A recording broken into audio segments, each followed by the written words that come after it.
Father Jam, put me out on a tight spot. Let me listen. Anglicans on the move right now. Laborers in the new wine vineyard. Anglicans on the move right now. Laborers in the new wine vineyard. Heeding to the call, rallying for a cause. Anglicans on the move right now. Hear the Anglican voice. If Jesus is your choice, you better come show and rejoice. If you know God coming for the girls and the boys, it doesn't matter what time Jesus calls you after. What matters is as long as you answer. I will shake up my spine to get some of that brand new wine. Anglicans on the move right now. Anglicans on the move right now. Heeding to the call, rallying for a cause. Anglicans on the move right now.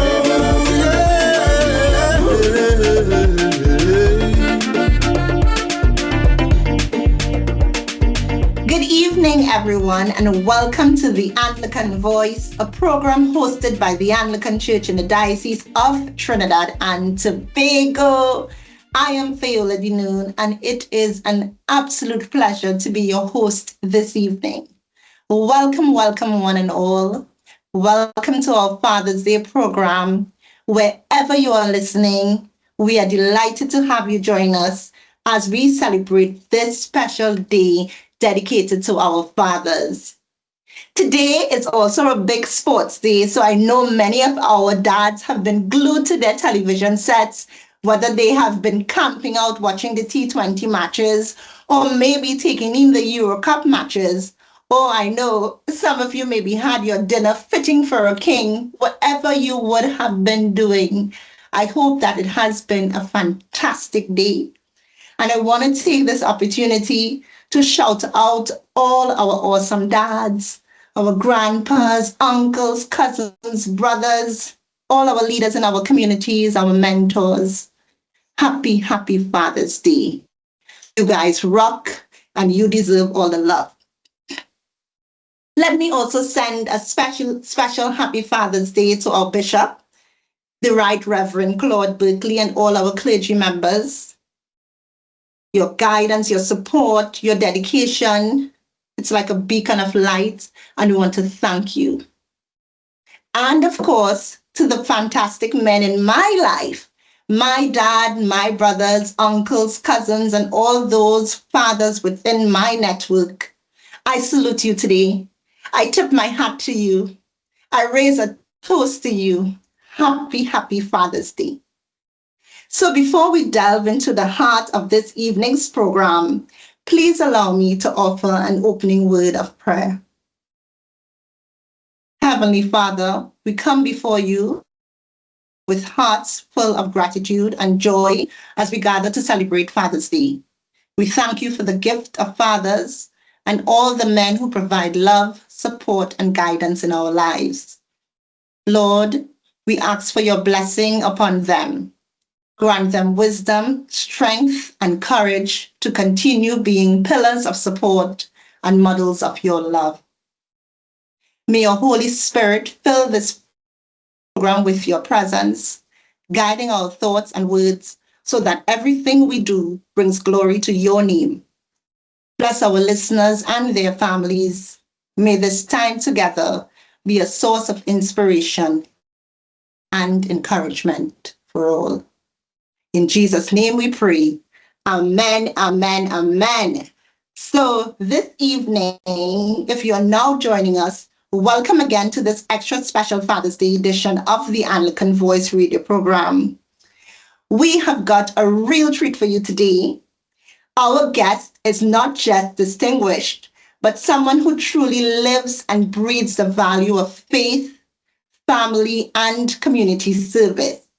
I want you listeners to get ready for an inspiring conversation with a man of faith and family, the one and only Marlon Bascom.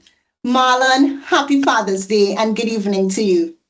Good evening, Fiona. Thanks for having me.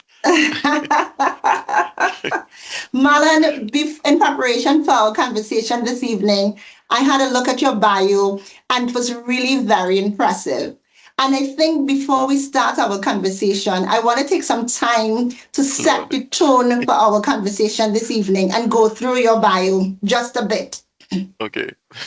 Because I feel as if it was a sneak peek. It's a sneak peek to the awesomeness we are about to uncover in our talk today. So you have been married for 16 years and a proud dad of two boys. And that really makes your commitment to family shine, Marlon. And as an active member of the Caribbean Male Action Network, Carryman, Marlon is on a mission to show the world the positive side of men, especially fathers. But that's not all, Marlon. You wear many hats. He's not just a family man and advocate. He also serves as a pastor and vice president of the Warriors Assembled International. His passion for training and youth development is unmatched, with a focus on mediation and conflict resolution. And you have not stopped there. You spent 6 years at the Children's Authority in Trinidad and Tobago, where you even served as acting manager of the Investigations and Intervention Unit. And let's not forget the academic side. Multiple degrees from the University of the West Indies, proving that you're not just a man of action, but also a man of God, applying your knowledge to tackle youth, crime, and violence. I really want our listeners to join me in welcoming you, Marlon, and we can't wait to hear your insights and experiences as we celebrate Father's Day. Marlon, how do you juggle all these diverse roles? And Wow. what motivates you to stay deeply involved in your community? First of all, thank you for having me. And thank you for the introduction as well. It makes me sound good. Um, so, Well deserved, well deserved. to answer your question is two things. One, faith is a real thing. God is real, and nothing that happens could be done without Him, right? So you ask how can I juggle all of those rules? The first thing is that we are all here to fulfill purpose. We are all here to do what God would have us to do upon the earth.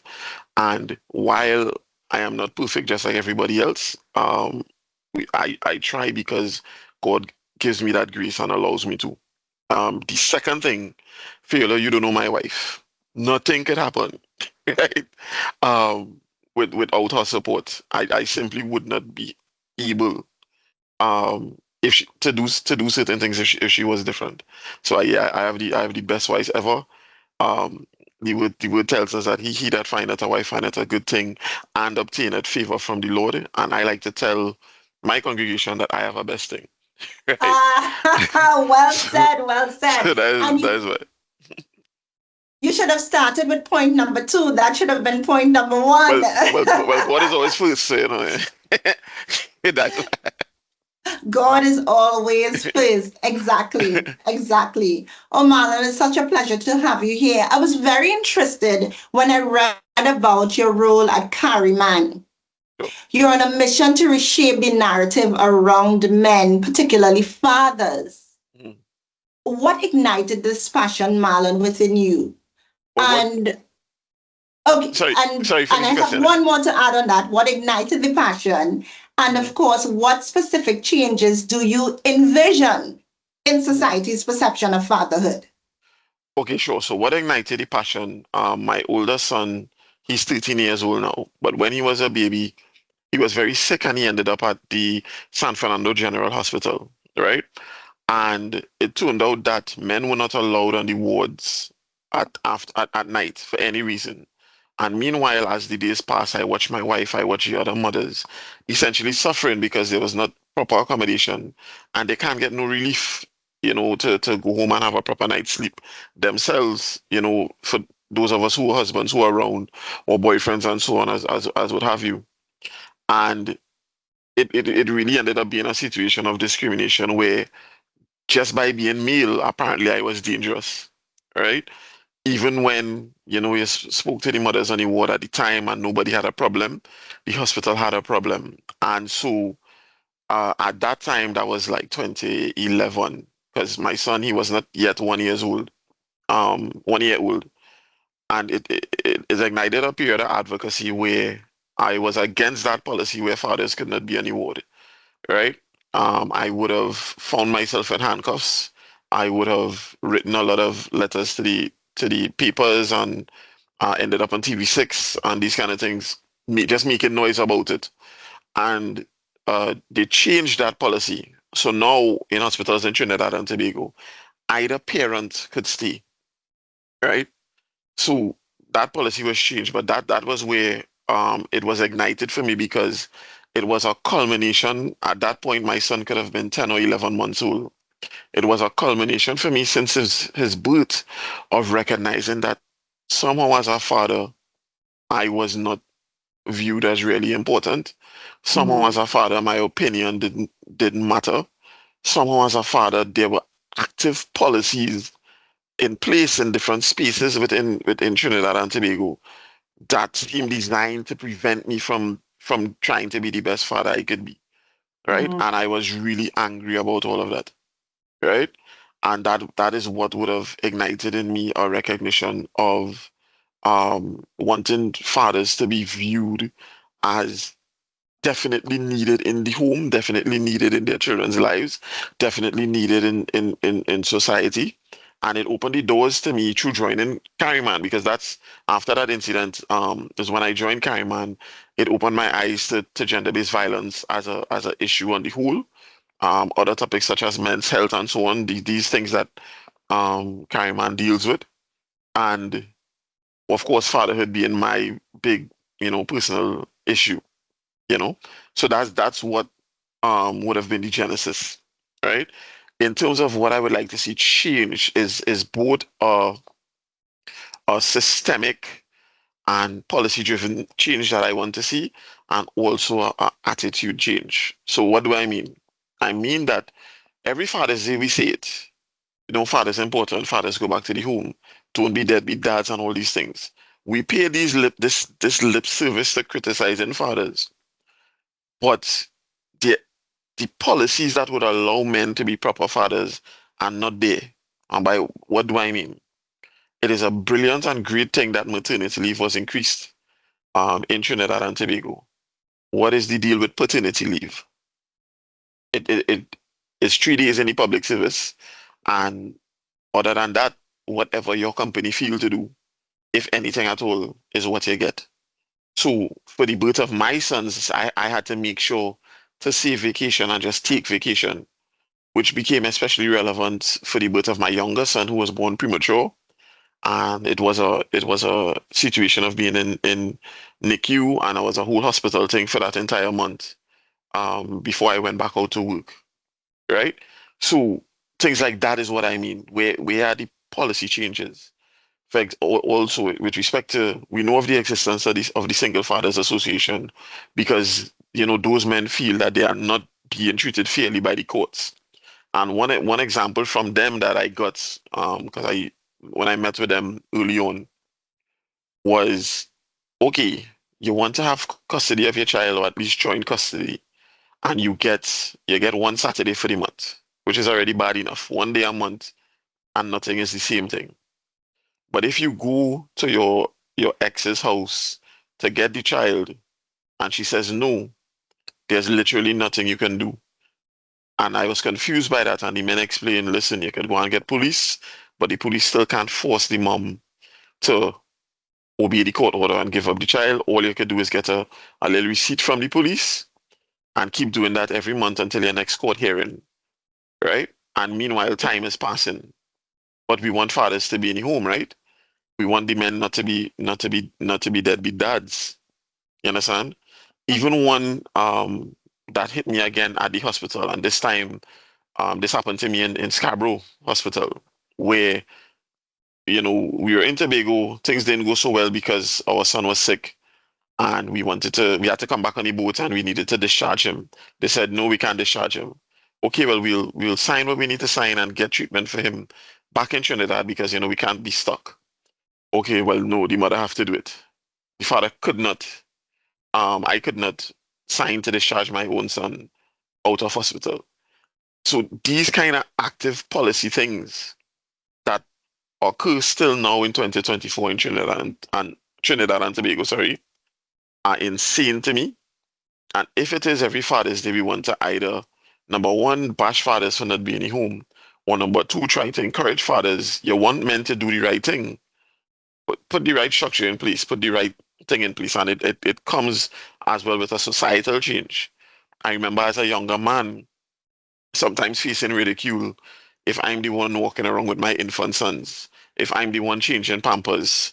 One thing that I hate to hear, and you know, we went to Institute of International Relations. So once I walked in with my son, he could have been 3 or 4. Um, and I was told, hey, you're babysitting. I ended up falling out with the lady because I was like, I was like, no, Yeah. I'm not babysitting, right? So And in a situation like that, Marlon, yeah. what would be your retort? What would be your response to something like that? No, well, my response always is, and it was that day because I was like, no, no, no, this is my son. I'm not babysitting. And she was like, yeah, you're babysitting. And I was like, no, this is my son. My name is So Marlon. His name is Demalo. He belongs to me. I'm not giving him back to anybody else. He's not my nephew. This is my son, right? yeah.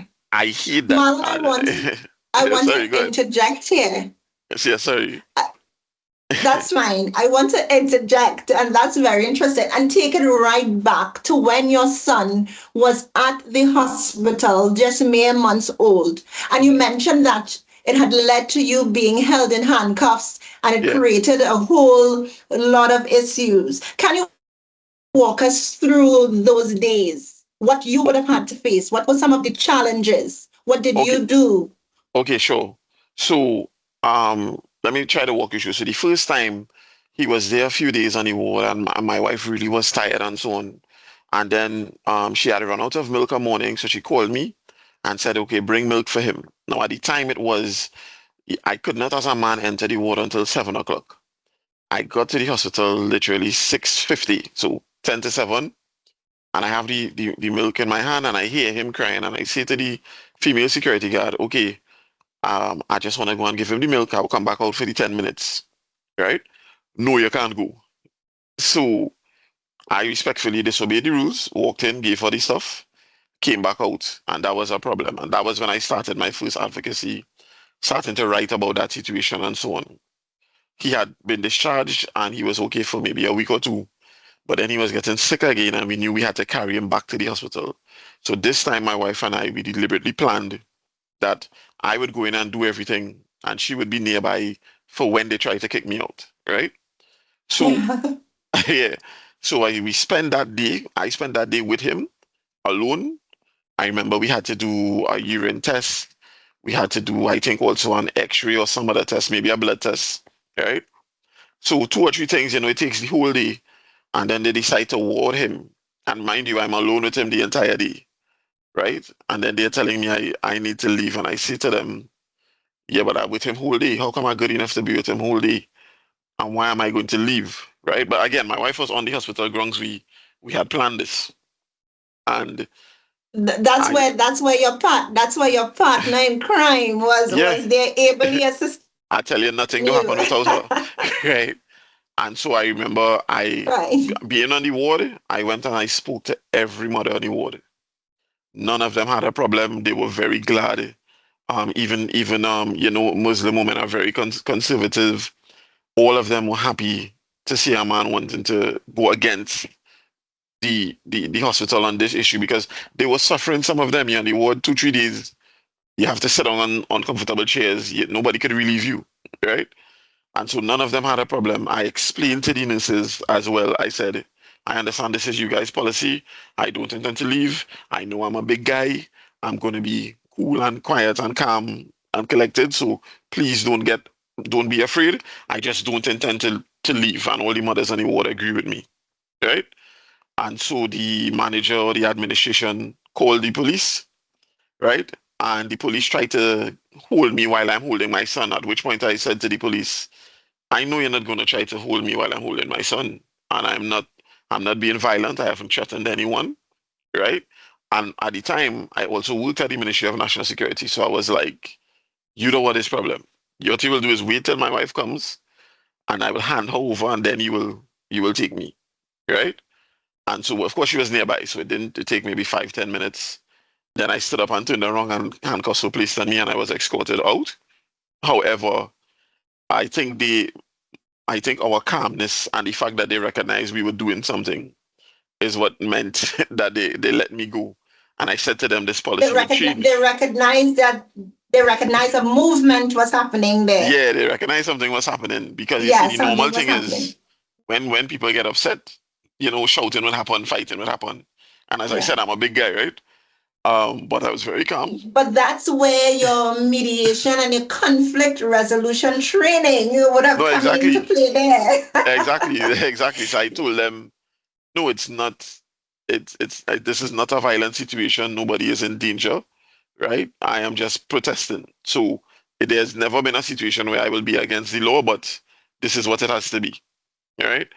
And so after that, now probably a couple of days later, there was a board meeting of the Southwest Regional Health Authority, and I went. And my son was still at hospital, and I went and lambasted them at that meeting. And the media coverage at the time allowed for things to change, so that the policy was changed. Yeah? So that's what would have happened in a nutshell. Wow, that is extremely interesting. I'm gonna Do you send tell you your the. sons about, have you told your sons about that story? Yeah, I would have showed them there's a video that I'll send to you. I would have showed them the video of the TV6 story, um, the first time, which would have been before that incident, and I would have explained it was, both of them were like, "Yeah, but daddy is you. Nobody could stop you from being with us." I said, "Exactly, exactly, because they know me." Yeah, yeah. And there again, you are showing how you are committed to your family, you're committed to your faith, you're committed to what you believe in, Marlon. We talked a bit about the mediation and conflict resolution, but again, how do you believe that these skills can positively impact families and communities, So, especially during challenging times like these? so a couple of things. What I would say, first off, after you see, I begin up my wife right through. She's the one with her master's in mediation and thing. I just have a little two You go certificate. right Right? ahead, Marlon. Give credit where credit is due. But Put the spotlight on the boss lady. yeah, all the time. But we have a situation in Trinidad and Tobago where too many of us, especially the young people, resolve conflict via aggression, and that aggression is now coming out in terms of gun violence and gang violence, and that stems from the home where anger and shouting and negative behaviors are becoming the norm. If it is people that just even the other day a play fight ended up with a young man being stabbed to death, right? If it is we are able in every situation to just take that step back, right? That would allow for some, instead of blood to flow through your brain, some thoughts to flow through there, right? We could see that whatever the conflict is may not be as serious as we think it is initially, or that there's room for negotiation, right? And so it becomes important to have those skills, those life skills, that anger management, that ability to reframe, that ability to negotiate. It's critical, and it's something that across the society we are losing as we have different stresses that we face. Yeah.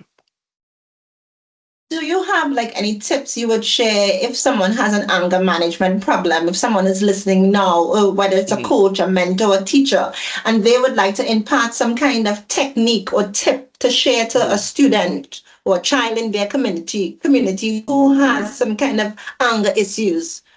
Do you have The, any tip you can share, or it doesn't work like that? You tell us. no, the very basic and simplest thing is to step back and breathe. Literally, um, counting to 10 while breathing.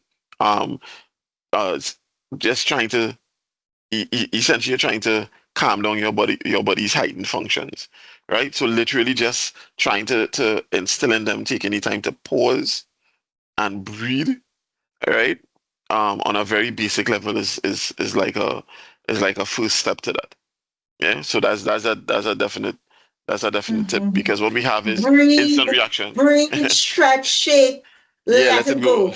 Yeah, literally. Let it go. Yeah. Yeah, Going back to the literally. fundamentals that we would have learned in preschool. Yes. Yeah. Yeah. And So, as we are on the point of advice, there are a lot of young fathers out there or young men who are embarking on this journey of fatherhood. And based on your personal experiences and growth, Marlon, what advice would you offer to a young man? A young man who is on the ward on Mount mm, Hope, just as you were more than a mhm. decade ago. What advice you'll give to that father holding that baby? So, what I would definitely say, number one, I understand it is scary, and I understand that maybe nobody ever showed it to you before. Maybe your own father wasn't around. You are already, the advice I would say is that you are already doing the most important thing you can do, which is be present, be literally there. Even if you don't know or you think you don't know what you're doing, the fact that you are there means everything, right? You'll figure out all the rest. You'll figure out how to change pampers. You'll figure out how to feed them. You'll figure out how to hold a baby properly. You will learn about gripe and hiccups and all the traditional and Caribbean remedies for things. The most critical thing is to be present, and as your children grow, sometimes I know it could be difficult having worked some very stressful jobs. Sometimes it is difficult, but one of the things I recognize, just the fact that you might be in the room is the most important thing to your children. My sons have literally told me this, right? Where, I come and I'm tired and, I just in the room and they maybe playing video games, or you're just in the room and they're Yeah, studying. Are in the room. They could see you, they could come and put on their head on you. So being present is the most important thing, right? Well, other than that, you try to surround yourself with male role models, even if your own father is not around. Who partner you know that you look up to? What about your pastor, your priest, right? Your religious leader, right? What about some uncle? What about some old teacher? Somebody. So try to surround your own self with good male role models. Make sure you show the mother of your children love and respect. Right? I understand we live in a society where not everybody is married, and some people have to co-parent, and sometimes the breakup is bad and all these things. But let your child, both male and female children, let your children see you show their mother respect at all times. It's going to teach your sons how to treat women, and it's going to teach your daughters how they should be treated. What you do as the father, right? Please, please, please try to take care of your own mental, physical, emotional, and spiritual health. We have a problem with male suicide in Trinidad and Tobago, right? Because again, the men feel like society does not care about us. So we have to take responsibility for ourselves. It is very hard to admit when we need help. We understand that there's often ridicule out there, right? But please do that, right? And the last thing I would say, I mentioned being present, right? But also make it quality time, right? Sit down and play on game with them yes, if you could. yes, yeah, Watch I some agree. Because watch some TV, you can't be present, you can't be present but not present. and but not present exactly because Yeah, everybody is lost in the virtual world. So I'm yeah. happy. I'm very interested to hear that point. Go ahead, Marlon. Yeah, no, so I was saying try and make sure is quality time. So however the time, like just now, literally, before we came on, my son is showing me some crazy video to make me laugh, right? Make sure it's quality time. So whether it's Yeah, that whether you in the virtual world with them, whether you take them and go walking with them, whether you're just there to be who in Cub Scouts and who in swimming and who in drumming like my boys or whatever your children are in that you put them in or their mom has them in, try to make sure it's quality time. Go beach, go on a run, go and watch a move, do different things so that there's memories built. You're building up a storage of positivity in your child's life. Yeah, yeah, just try to make sure and do that as well. yeah. Making the memories. Yes, Making the moment count. Yeah. yes, Marlon, I think definitely. this is a good time now for us to pause to take in our first hymn for this evening. Sure. And let's take a moment to reflect on that theme of faithfulness. It's one of my favorite hymns actually because it reminds me of God's unending love and faithfulness. So let's, wherever you are, listeners, let's raise our voice and reflect on the first hymn for this evening. Great is thy faithfulness.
Wasn't that a beautiful hymn, Alan?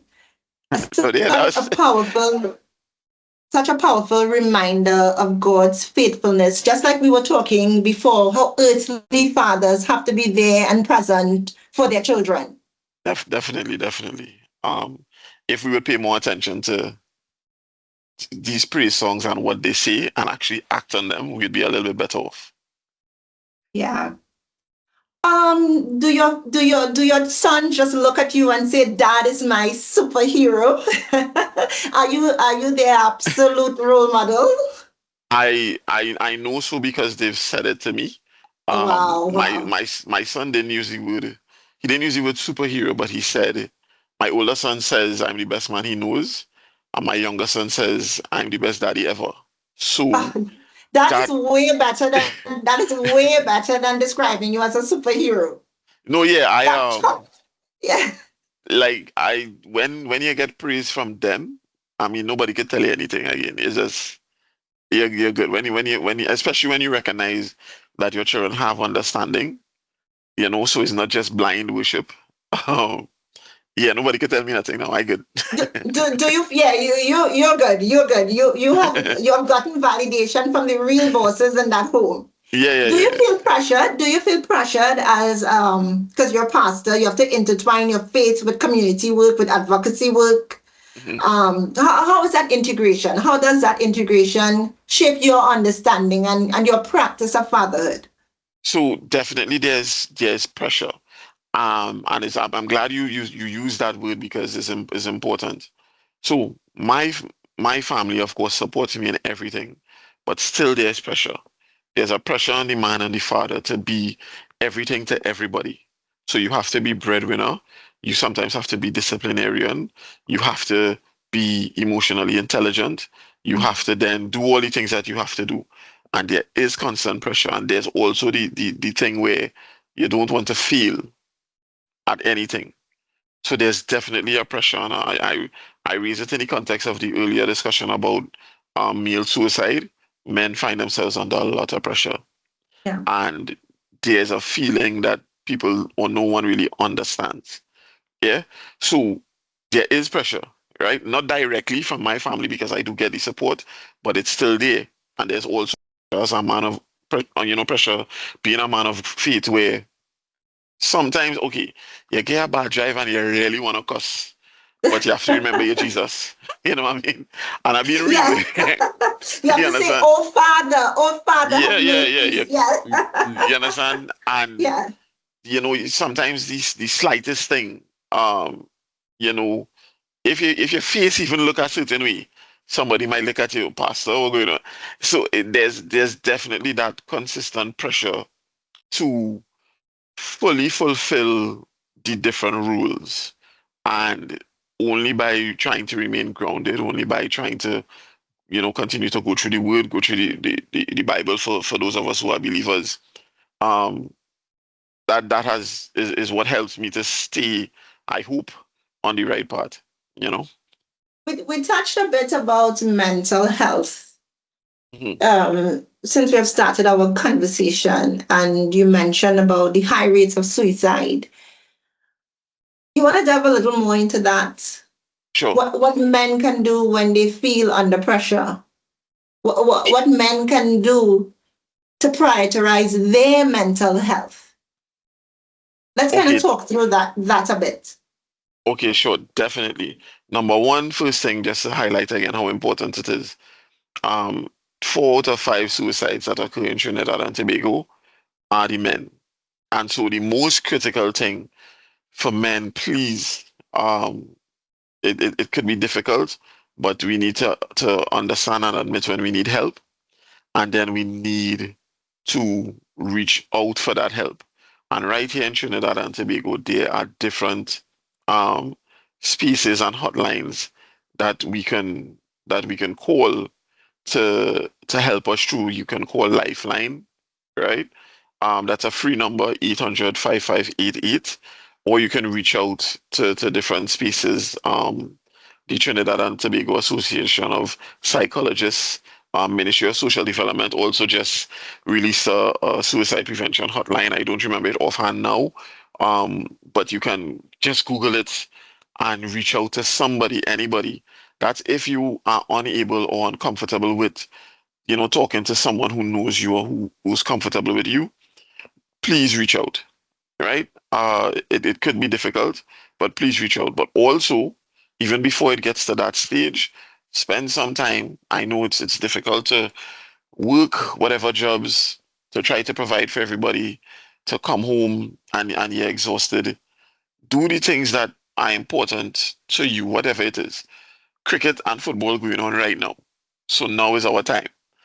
Right? So the ICC World Cup is happening in the region. Euro 2024 just started on Friday. The Copa America starts next week Friday. ladies, this is a time to give the fellas some space, Yeah. right?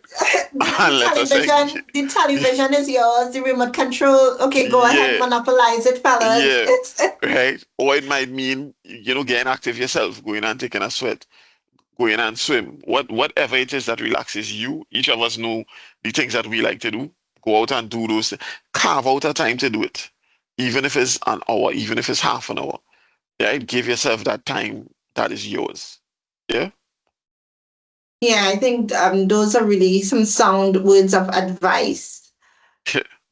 As a father yourself, what core values or principles guide your parenting style, though, Marlon?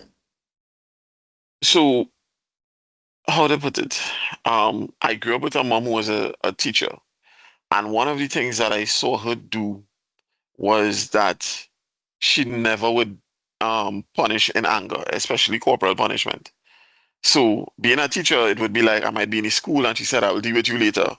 And then later when she's calm, then I might get my licks. If it's so so and I would get the licks with the talk before, the talking in between the licks and the talk after. And the talk after is the worst part, right?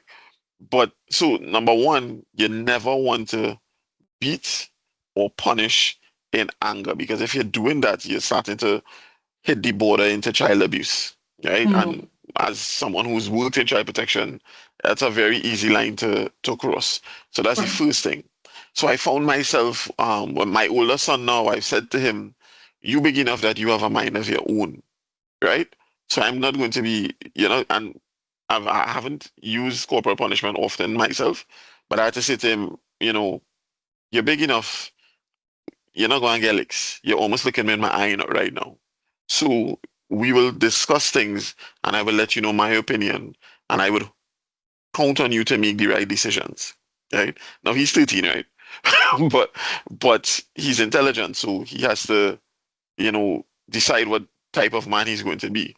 So for my Mhm. younger son, who's still technically within that corporal punishment age, he's 8. But if I find myself getting angry with him, he knows I'm very angry if he sees me walk away from him, right? Because then he knows I don't want to beat him when I'm angry, right? And I don't want to punish him when I'm angry, and I don't want to raise my voice, right? And so just him seeing me walking away sometimes would start to cool down his behavior, right?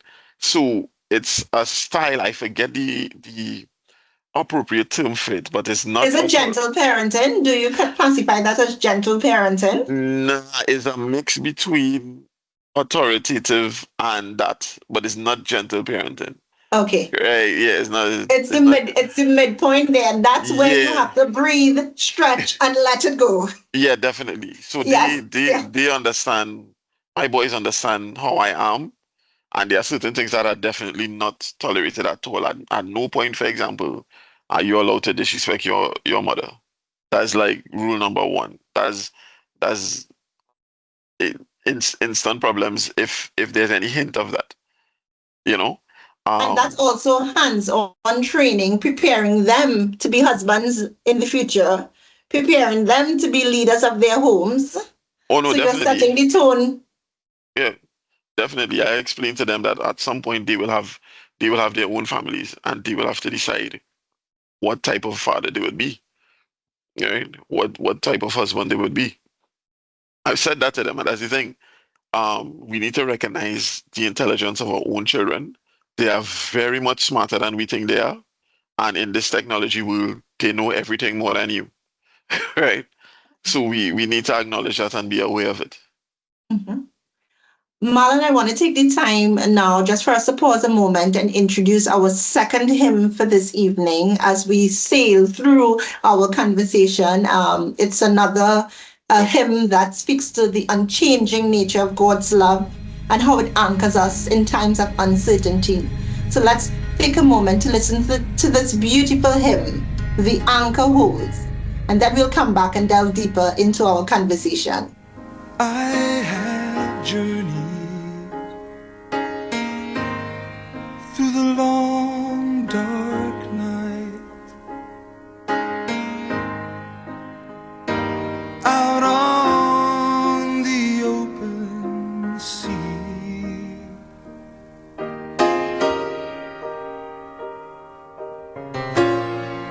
my faith alone, sight unknown,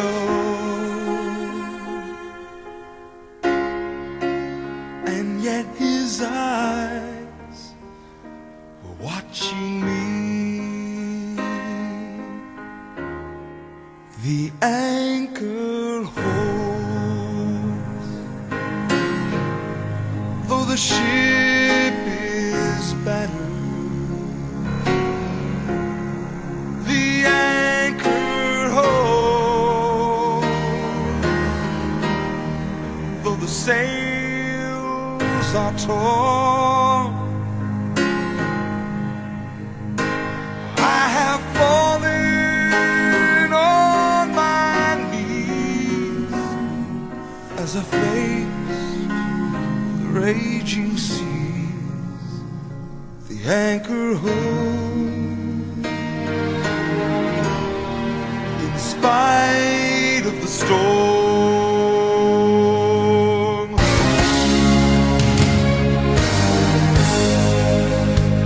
I've had visions, I've had dreams, I've even held them in my hand.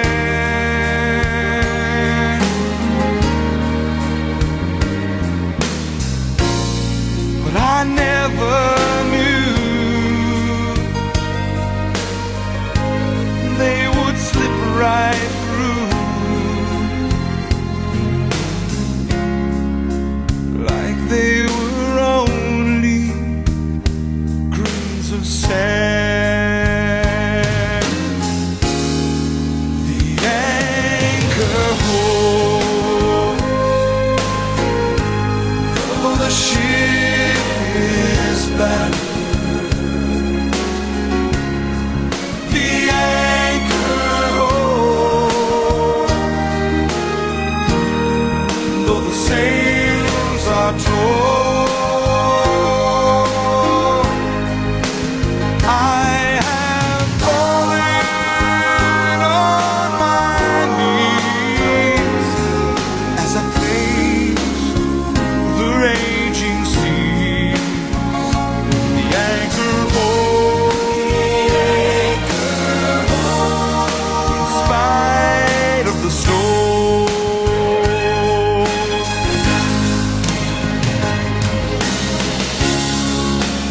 I have been young, and I am older now, and there has been beauty that these eyes have seen.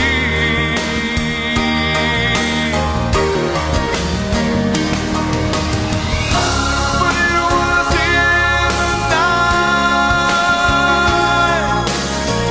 through the storms of my life. Oh, that's where God proved His love to me. The anchor holds, though the ship's been battered. The anchor holds, though the sails are torn.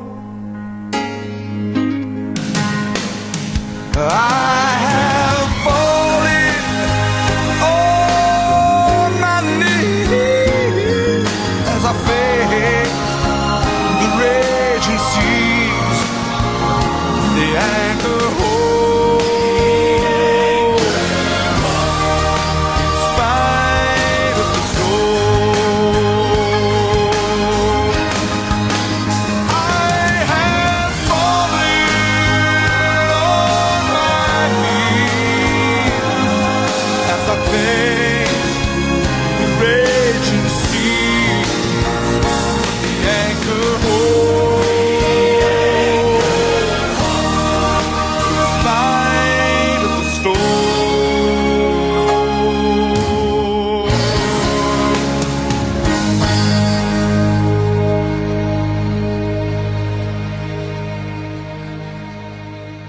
wonderful rendition of The Anchor Holds and a fitting song as we continue our conversation, Marlon. Before the hymn, we were discussing your various roles and your commitment to your family, your commitment to youth development. I want to take some time now to talk about your experiences as the professional. Do you or can you recount any particularly moving or impactful moment from your various roles that has left a lasting impression on you? Oh, there are there are many. Um, I joined, when you work in child protection, it definitely opens up your eyes to some of the ills that could take place in society. And so, of course, I can't speak about specific cases, but things that have left impressions upon me are sometimes when you see and you recognize the things that people who are supposed to care for children do to them that leaves physical and mental scars on them. And those things leave scars on you as well because you are now trying to be um, one of the helpers in the situation to get, that child or those children back to a point of normalcy. And it's difficult. Another thing is I've unfortunately been to the funerals of children, and those things are going to stay with me until God decides to take me. Those things definitely stay with you. On a more positive side, though, I've seen where children come out of situations and evolve and grow stronger from it. And you are really happy to see things like that. I've been in youth camps where lifelong friendships are made, and then I'm old enough now again. Old. I'm old enough now to have met youth who you know, have seen the work that we do as being a role model and have gone to university and done social work and gotten their own degrees and are now working as professionals in the helping field. So and these are things that definitely make you proud. One I have to call her a young friend of mine now. It's so weird because you think of somebody as a child, but she and her husband just welcomed their first child, and I'm like, oh gosh, how old boy. But at the Okay, same yeah, time, forget I'm so about proud. it. Forget about it. Just bring the gray hair. Forget about it. Yeah. Yeah, that way it is. But at the same Grandpa time, Marlon now. Yeah. yes, yes, that way it is. Yeah. At the same time, I'm so proud to see where how she's grown, especially over the last 10 plus years, you know. So yeah, it's like that. Yeah. Marlon, we are talking about time, we are talking about aging, and the time has just gone. I It's don't going. know. And that happens when you're having fun, and that happens when you're having enriching, engaging, just thought-provoking conversation like we have been having here this evening. So I really want to hear some last thoughts from you, Marlon, as we wrap up. What message would you like to convey to our listeners, especially those fathers and the father figures, as we Oh, celebrate Father's Day this year? sure, especially to the fathers and father figures. Forget everybody else. Forget all the noise. Forget society. Forget social media. Focus on the youth. Focus on your child or children. Focus on them and watch them grow. Impart your values onto them. And I believe strongly that you will be rewarded for what would be your greatest work. It doesn't matter what job you have, raising your own, or even for those of us who have come in as stepfathers and so on, and raising and adopting and so on. Raising these children is going to be your most important work, right? So make that your focus and try as best as possible to block out all the other noise. To society in general, actually show some care and appreciation for the fathers and father figures out there. Not lip service on Father's Day, actual care and appreciation. Advocate for certain things like paternity leave. Advocate for seeing more men as caregivers even in any household. You know, um, and just let the men in your lives, the fathers in your lives, really understand that they are appreciated. Right? There's always this big hullabaloo for Mother's Day. And don't get me wrong, it is definitely needed. I recently lost my own mom, I understand. But have some noise for the fathers too, right? They need it. We need it. Yeah. Yep. Well said, Marlon. Well said. And my final two questions for you, because I know you're a huge sports fan. Who's taking the T20 championship? Are the boys in the maroon? How are the boys in maroon looking? They're looking good. They're looking good. I'm not the biggest cricket fan, but they're looking good. For the football, I don't even know between Belgium, England, France. You know, I Oh, can't you tell. have three top teams. Okay, Marlon. Yeah, Um, oh gosh, thank you so much. What an amazing journey we have had today on the Anglican Voice Father's Day program, especially with our inspiring interview with Marlon Bascom. Marlon, your words truly resonated with us. It reminded us of the profound impact fathers and father figures, just like in your closing words, the impact fathers and father figures have on our lives. So as we wrap up today's program, let us just not end it here. Let us carry the wisdom and the love we have shared forward. Let us cherish every memory and moment, like you said, Marlon. Let's continue to honor and appreciate the fathers and father figures who have shaped us into who we are today. So a big thank you again to you, Marlon Bascom, for sharing your insights and experiences with us. We are also incredibly grateful to the entire team of the Anglican Voice for their dedication and hard work in bringing this program to life week after week. And as we step into this new week, let us remember, just like a steadfast father and a faithful friend, the anchor holds, great is his faithfulness. May God blessings be with each and every one of you as you embark on a new week ahead, filled with strength and joy. I am Viola Dinoon, and it has been truly a pleasure to spend this time with you. Thank you again to my guest, Marlon Bascom. Until next time, take care, stay blessed, keep spreading love and positivity wherever you go. Good evening, everyone.